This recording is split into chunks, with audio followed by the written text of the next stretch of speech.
It's Tuesday, February 8th. Coming up live on The View. They're fired up in Hot Topics. From why Dina Lohan says the Glee gang is a bunch of bullies, to Bristol Palin getting ready to pen her memoir, and why working moms wind up with overweight kids. Plus, Cedar Rapids star Ed Helms is taking you behind the scenes of The Hangover Part 2. And inside the big changes happening at the office. From Steve Carell's exit to Will Ferrell getting down to business. And his office mate Timothy Olyphant is telling you if he'll be back at Dunder Mifflin anytime soon. And how he got justified in front of an audience of millions on Super Bowl Sunday. All that, Hot Topics and more, coming up live on The View.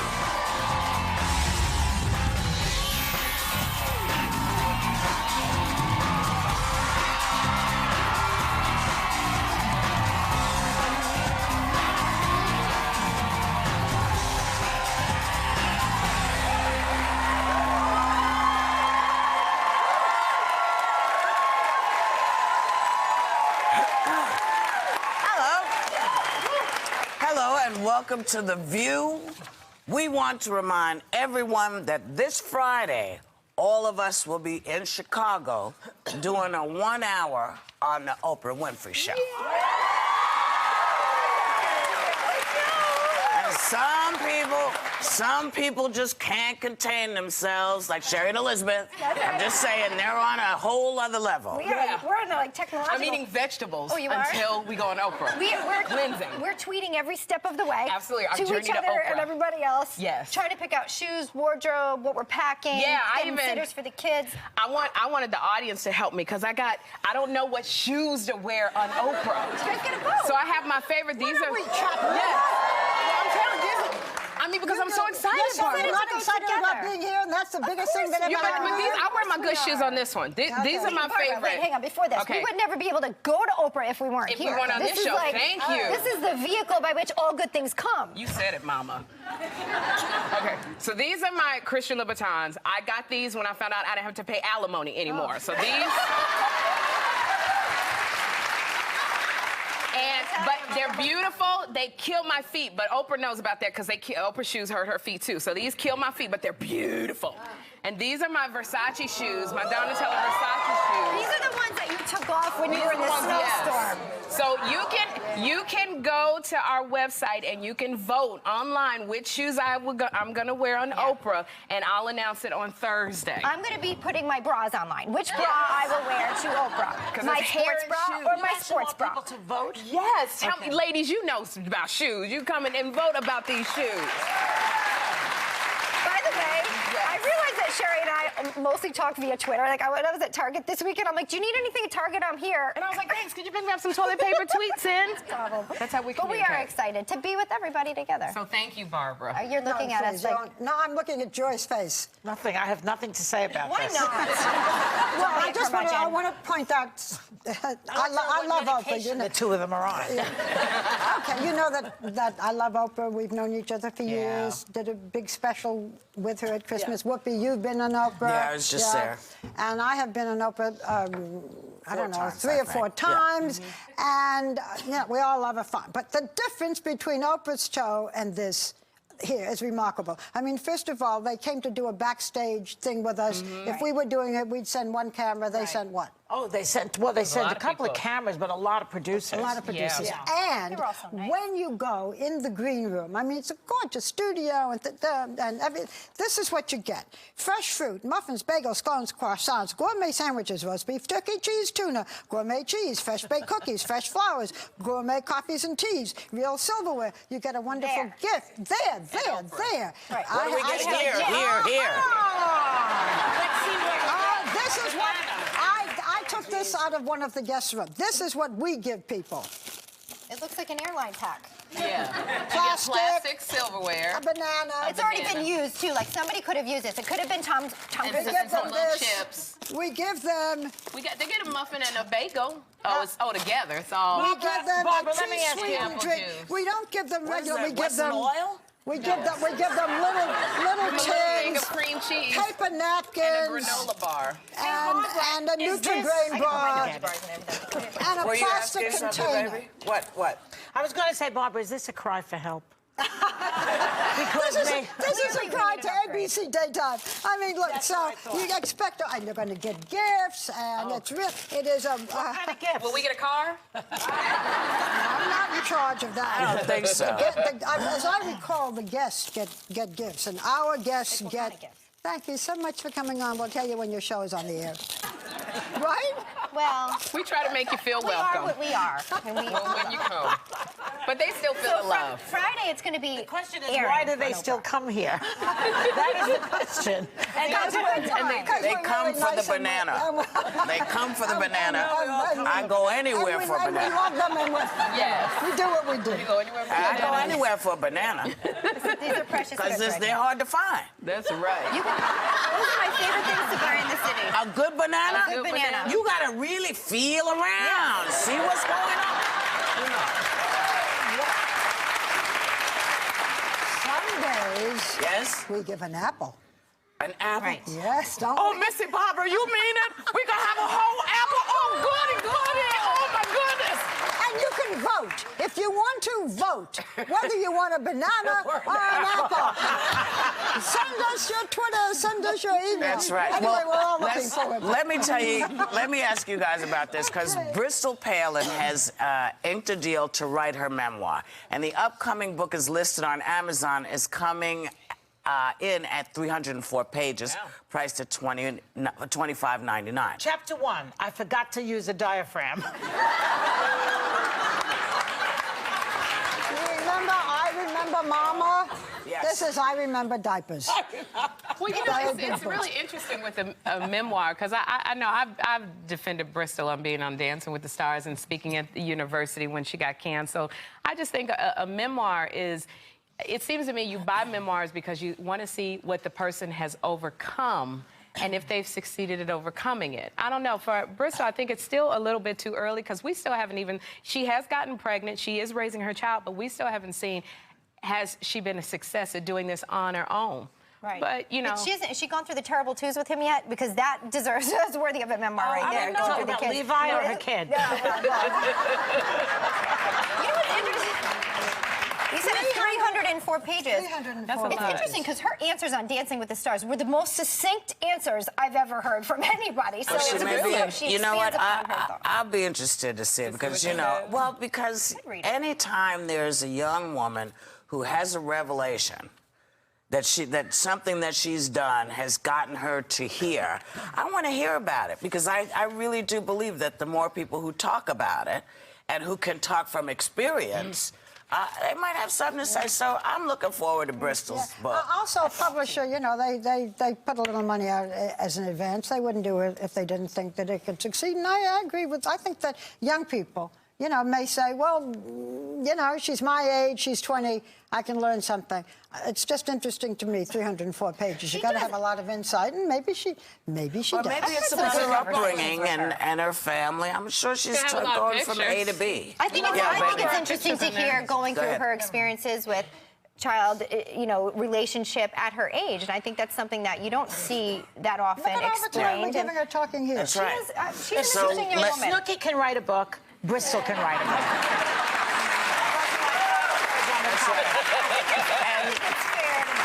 Along the same lines, a recent episode of Glee has Dina Lohan demanding that the writers back off in a clip that includes a shout out to Barbara. Take a look. That's what I hear.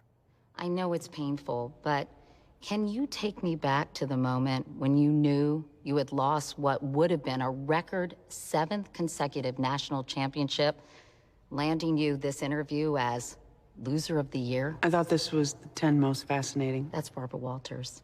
In the voting, you beat out the following losers: the economy, Mel Gibson, the housing market, Dina Lohan, Wall Street, Tiger Woods, the Dallas Cowboys, Brett Favre's cell phone, 9% unemployment, and Sparky Lohan, who is Dina Lohan's dog and apparently also a loser.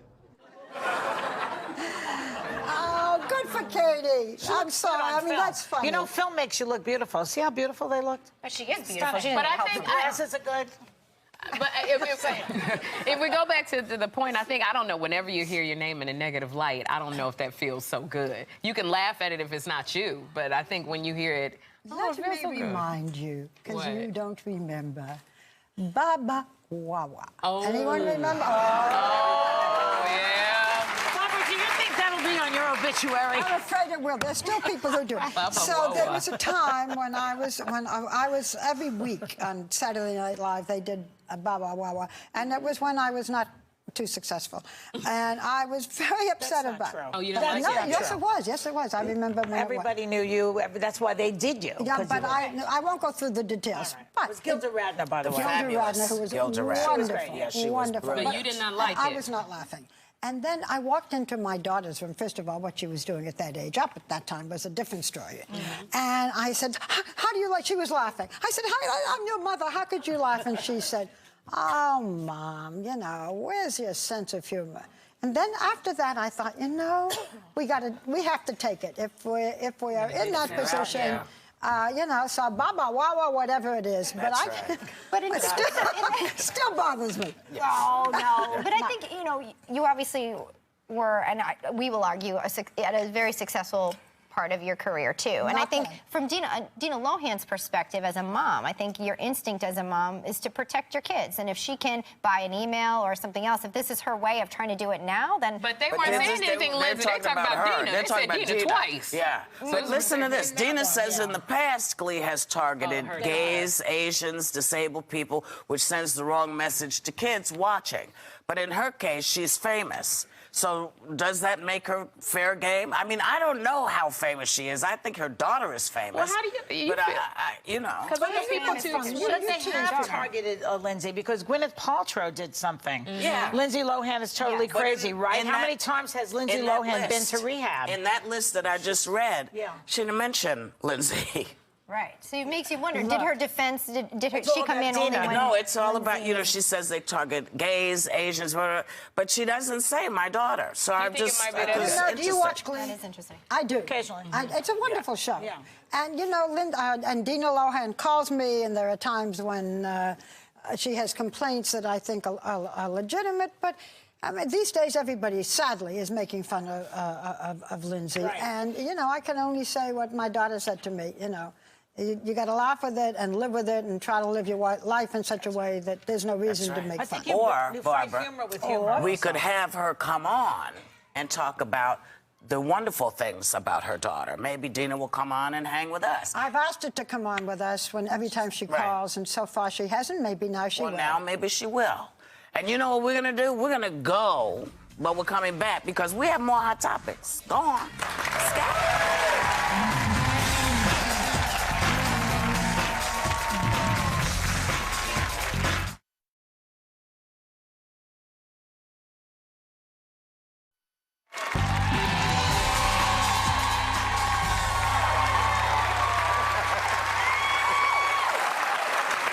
A new study of 900 school-age kids being published in Child Development Journal found that the more a mother works, the more weight their child will gain. Wow. Most likely because of changes in the child's eating and sleeping patterns. Okay. Another reason to attack a working mother. Yeah, and I thought it was poverty that made kids fat. Now all of a sudden it's the working mothers. We're making money to go against poverty that are making kids fat. Where were the men in this study? Working men don't affect anything in life? Like, No, why did always they get the mother. another thing on the working woman? To add to your guilt. Exactly. This is the kind of survey that drives me crazy, because you hear it, and we all did, and we said, we got to just, we really have to. They're talking about 1/2 to 2 pounds overweight. Oh, that's it? That's it. We're not talking about kids 20 pounds overweight. No. Well, we don't know how that happens. Exactly. All they had to do is eat our gift bag. And I think a study that automatically eliminates half of a potential factor in kids' weight gain. We know there are so many that contribute to that. Well, is something that is not worth its weight. We talk so much about bring back gym classes, make the kids more active. I think to make a mother feel guilty because she's got to go out and work and provide for her kids, No, we're not feeling guilty. No, please. Enough with those people. So what's the point? What's the point of doing this survey outside of the fact that you get somebody needs a job. They need a job. They need something to do because they don't know that they could go downstairs and maybe go build a gym for some kids because that would be too much. I got to think about it. Please. Well, how did they cut out after-school programs? Because a lot of that is based on, you know, more programs in schools. That's why kids, they don't go to... We used to go outside in the yard and can run around. You can't do it now. It's hard to go outside in the yard now. But it's you know, I always get nutty when I hear people say, oh, it's obesity. You know, inactiveness contributes more to obesity than anything. Now, 2 or 3, you know, big hamburgers, I think that's okay. If you're having them every night, you need to discuss it. But this is, you know, it's just, you need to get the children out and active. But you're not going to do that, so let's move on. That combined with the healthy. There's a measure. Oh, I think I'm having a hot flash. Oh, my God. It wasn't passion. No, for a second I thought it was a hot flash, and then it went away, and I thought, the hell? Anyways, there's a measure on the table. You know, you're nuts. I do. Nuts, but I'm lovely nuts. You're lovely like, nuts. I'm not hurtful nuts. No, you know, one time we did on the panel years ago, the difference between crazy and wacky. Right. And you're wacky, you're not crazy. You hope so. No, you know, there's a measure on the table in Texas to make teen sexting a Class C misdemeanor, requiring teens to make a court appearance and parents to attend a sex education program.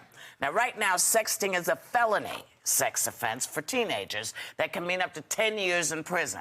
Yeah, this is a good measure. I think it's being supported by the Attorney General. Oh, you didn't know that? Yeah. Sexting? 10 years. And a permanent record for a kid. where it would force the teen. Record, Yeah, the teen would have to register as an offender. official sex offender. And this actually puts some onus, I think, back on parents, opens up the dialogue, allows an appropriate consequence where the parents then have to go to this counseling and information session in order don't get jail time. They don't get jail have to go time. to counseling they go and they learn education. about how to better communicate with their kids about the responsibility of texting. You know, it's a great measure.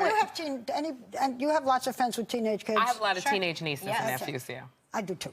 And one of the things that's happening now with young guys is the teenage guys say, send me a picture of you. It starts very often with the boy. Send me a picture, and the girl wants to be popular. It's not that she's just automatically doing it. And I think that parents of sons, it's usually the parents of the daughters, isn't it? Say, you shouldn't do this, sit down with your sons and talk to them and say, you know, not just these are the consequences. These are the consequences.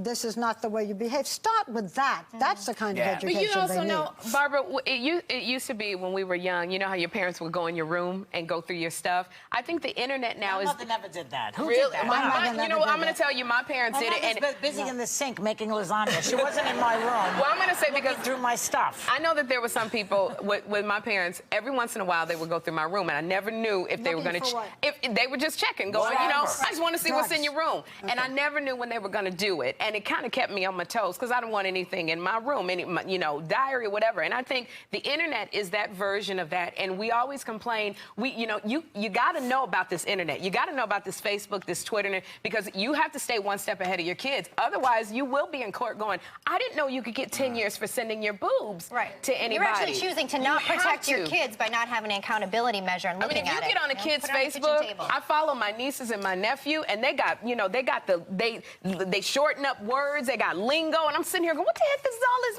mean? Yeah, but a 10-year sentence on a teenage boy or girl. It's ridiculous. That's overkill. Misdemeanor, talking to them, whatever. But I mean, you know, some of our laws are really. But if we can get ahead of this, then maybe we can prevent this with our kids and not be in court going, Your Honor, he's not that type of boy. Democrat Kirk Watson is the one who put it on the table, and I hope it actually goes through. I hope.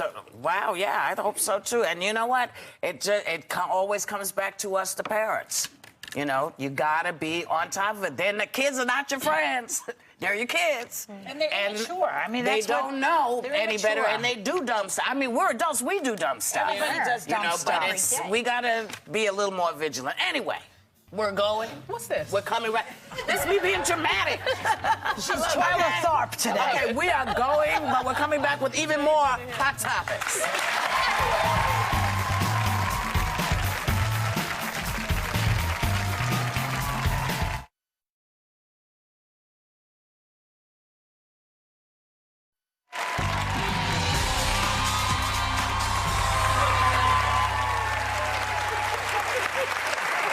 York story for you. Mayor Mike Bloomberg says that the Board of Ed last in, first out policy that lays off teachers based on years of service alone sends kids the wrong message because it really should be based on job performance. Now, I know you being a teacher have maybe different thoughts about it. Well, you know, my observation when I was teaching is that the experienced teachers were better teachers because, first of all, they know how to discipline a class, most likely, and they also know what the grenade is they're falling on, as my friend Richard used to say.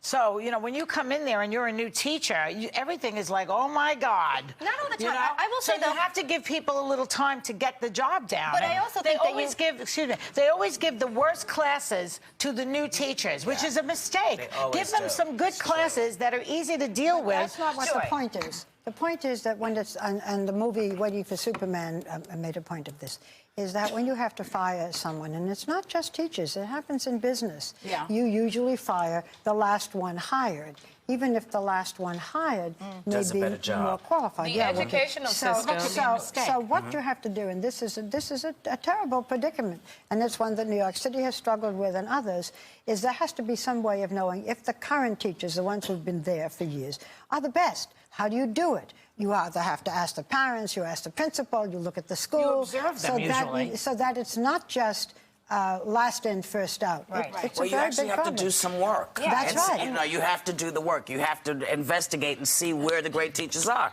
I know it costs a little more money, but, you know, you got to do it. I think what you have to do is send the chairman of the department into the room and observe them over and over. But I think we've also seen some levels of protection. You know, we've seen some films on it. And I know teachers who have been doing it forever who are exceptional. I know teachers who are new who have a gift for teaching and a love for students as well. Why there's not a clean merit-based system when that seems to be the best way to evaluate. This is the only place that once you get a tenure, you are untouchable. Well, that happens in business as well. Right. Somebody's been in that gig forever, and we don't talk about it. Yeah, the high levels of television, all they do people around. It's very bizarre. But we're going to keep talking about this because it's going to keep coming up, and we're going to keep fighting for the right person to be in the right job.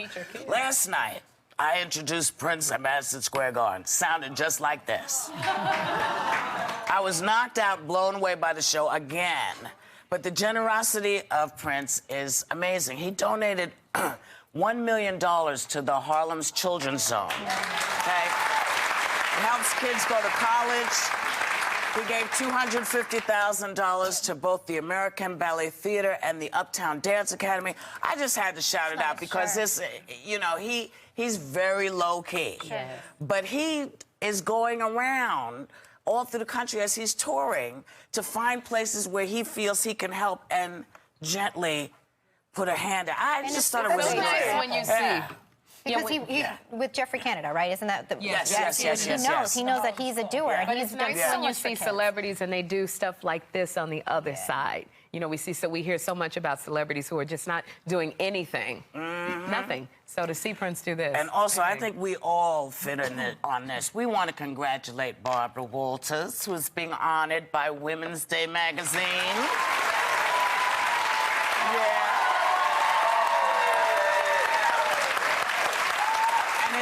It's nice to be thought of well and honored, and they're thinking very well and highly of you, as do we. Well, so what they congrats. were doing it for was supposedly contribution to the fight against heart disease, which all of us have done, and which I did a special on Friday, and heard from so many people, especially women, saying, I'm going to go to my doctor. I'm going to have my heart tested. Not just older women and men, but younger ones. So, I mean, that makes me proud if I made any kind of difference. So congratulations. Thank you. And I was proud to be part of this amazing cast of the movie For Color Girls, which just came out on DVD and Blu-ray.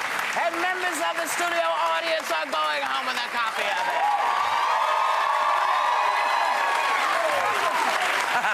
And we will be right back with Ed Helms.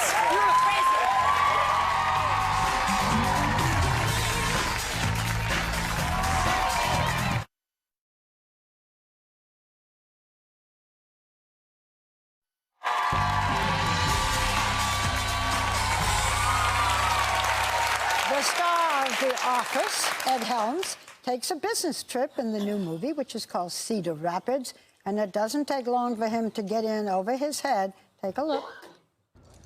Oh, God, Tim, are you okay? Give me a second. He's almost there. Well? I'm gonna be fine. I think we better get him. Oh, my God. Oh, yeah. Why did you do it if you're gonna freak out? Tim, I got you. Trust me. Just give me your hand, bro. Lean back. I don't trust people with ponytails. Come on, man. Give me your hand. Let's do this. I'm not extreme like you. Oh, Tim. Wow, that was Anne H. who's going to be on with us later. But right now, please welcome Ed Helms.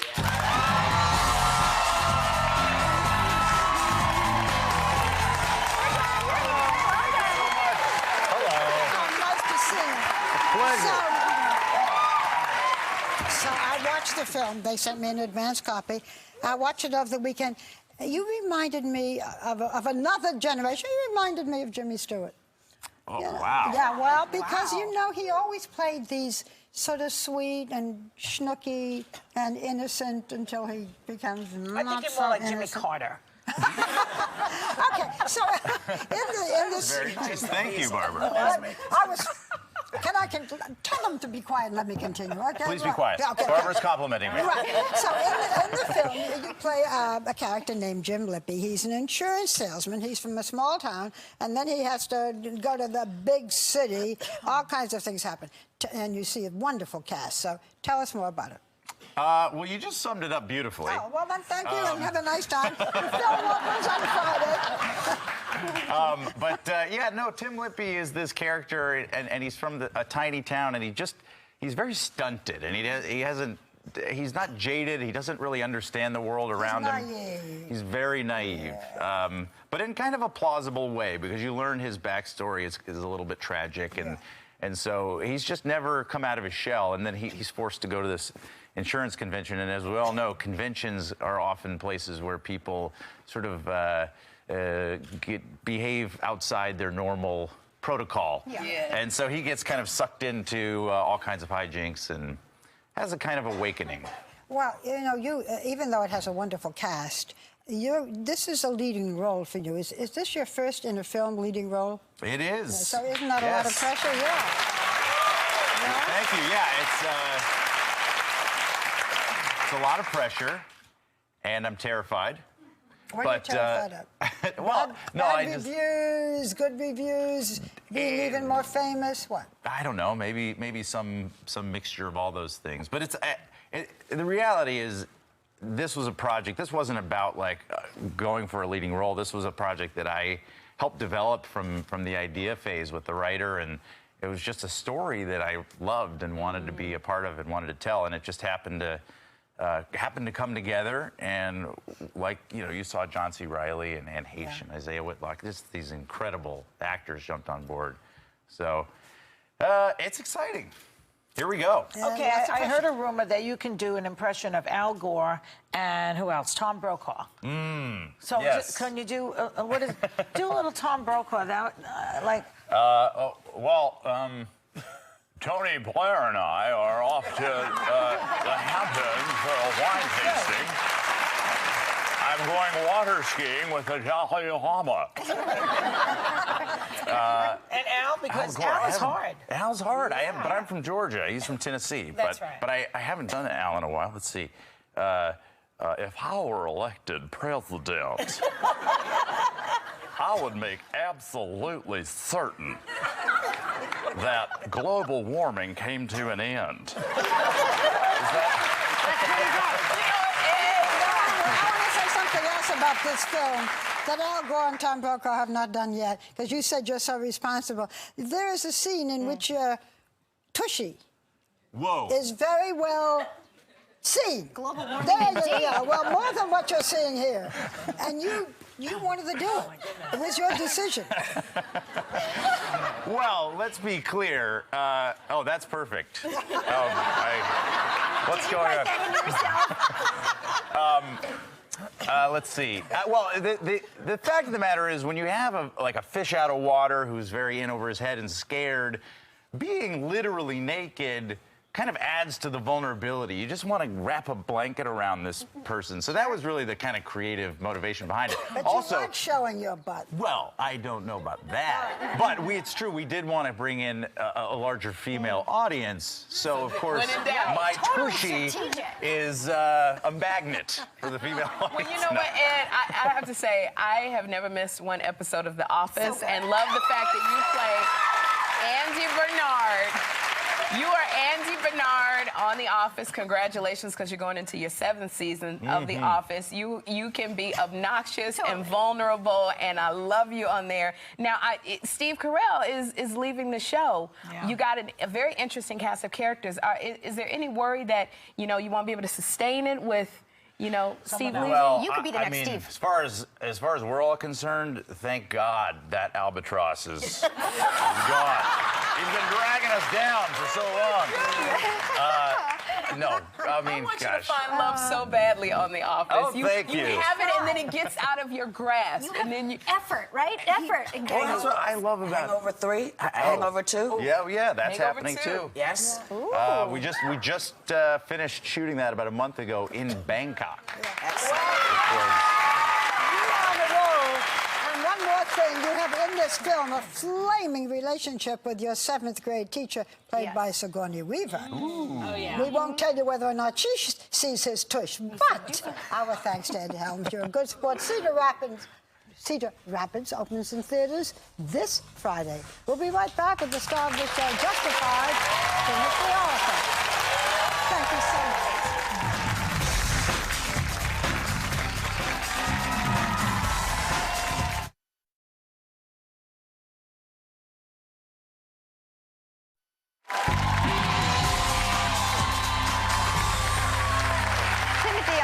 Made a name for himself on the big screen, but these days he's lighting up the small screen in the FX drama Justified as a tough U.S. Marshal keeping order in Kentucky. Take a look.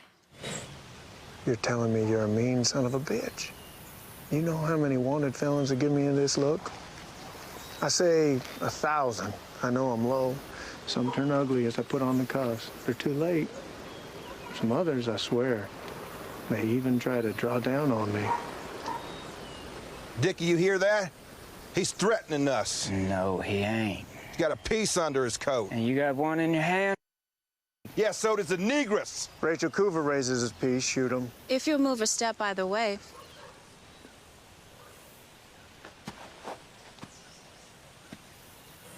Ooh, please welcome Timothy Olyphant.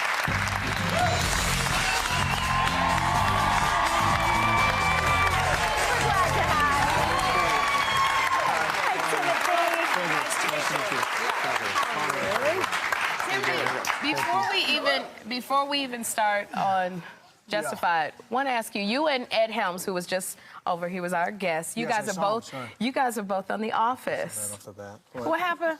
We were playing footsies.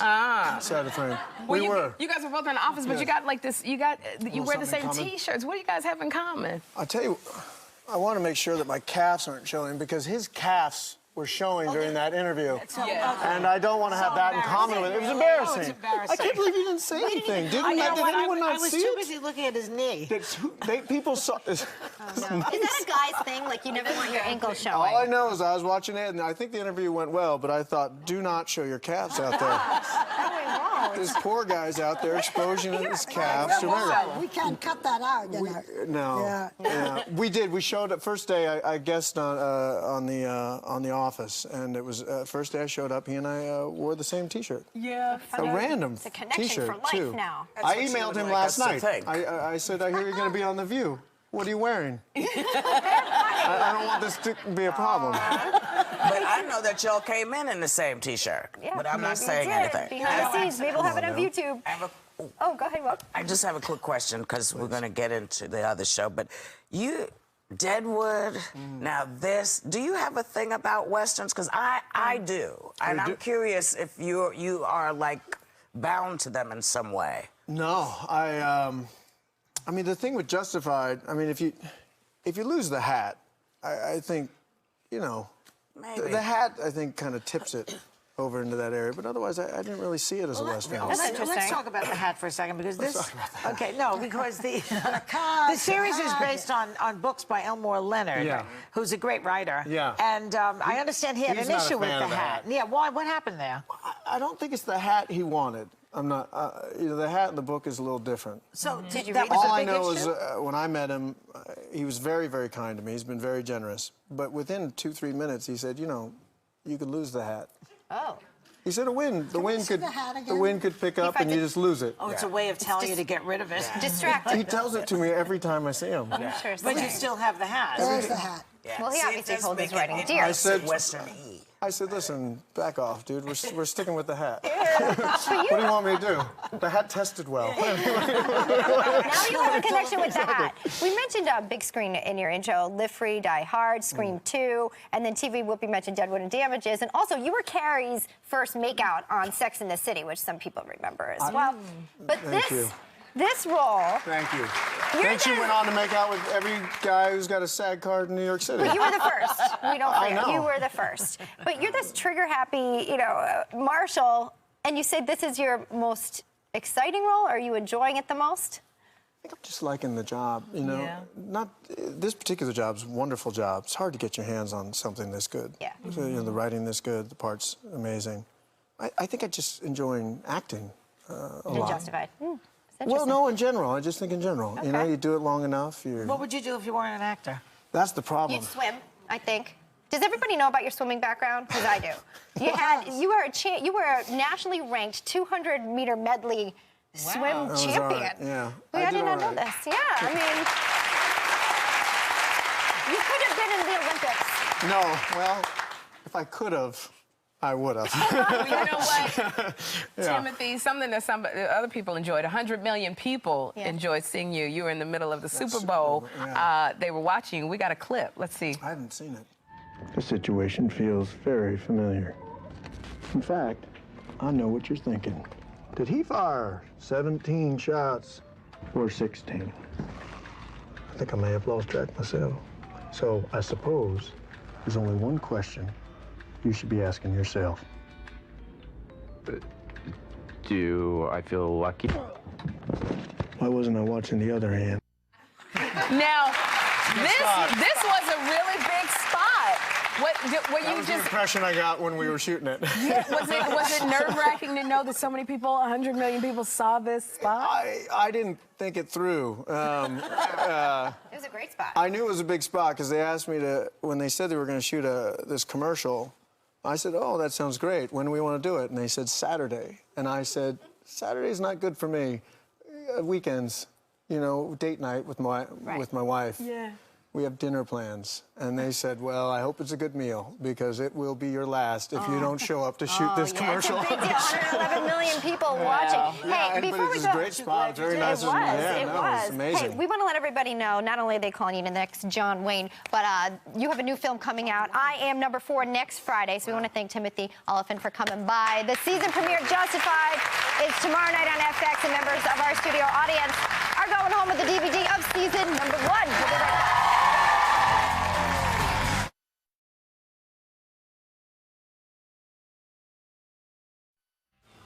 Take a little time to enjoy the view. Have a great day, y'all.